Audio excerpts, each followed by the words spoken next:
खल यज्ञ, खल यज्ञ किसे कहते हैं? खल यज्ञ के विषय में जानकर आपको आश्चर्य होना चाहिए कि हमारे पूर्वज कितने महान और परोपकारी थे। खेती करने वाले प्रत्येक मनुष्य को किसान की संज्ञा दी गई थी, अर्थात दी गई है, भले ही वो किसी भी जाति धर्म संप्रदाय का क्यों न हो। किसान अन्नदाता होता है, अन्न से ही सबका जीवन चलता है। अन्न अर्थात खाद्य पदार्थों के अभाव में जीवन जीना असंभव है।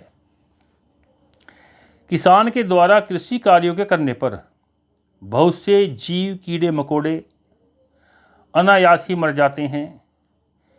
कृषि कार्य में पेड़ों आदि के काटने पर भी पाप लगता है। इस प्रकार के सभी पापों के प्रायश्चित के लिए खल यज्ञ किया जाता है।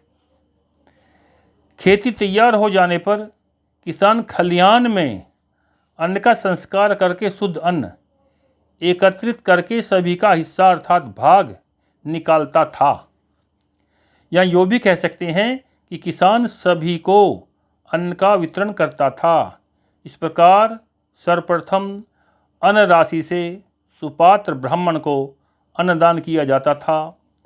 फिर संपूर्ण अन्न का छठा भाग राजा को कर के रूप में दिया जाता था। कृषि कार्य में जो अन्य मनुष्य किसान की सहायता करते थे अर्थात मजदूरी करते थे, उन्हें भी खलिहान से अन्न देता था। तत्पश्चात किसान अपने सेवकों की भी अन्न की पूर्ति करता था, जैसे नाई को, लोहार को तथा बढ़ई आदि को। तत्पश्चात याचकों, भाट आदि को भी किसान अन्न देकर संतुष्ट करता था। तत्पश्चात अब शेष अन्न को घर लाकर कन्याओं तथा देवताओं का भाग निकालकर अपने प्रयोग में लेता था। यही खल यज्ञ है। आजकल राजनीतिक के अंतर्गत कुछ विशेष जाति संप्रदाय के लोग कहते हैं कि इन लोगों के पूर्वजों ने हमारे पूर्वजों के साथ बहुत अन्याय किया था, हमें सदैव दबा कर रखा, हमारा शोषण किया। क्या ये सत्य है? अर्थात सब बेकार की बातें हैं। पूर्व काल से ही हम सब एक साथ मिलजुल कर सद्भावपूर्ण रहते आए हैं।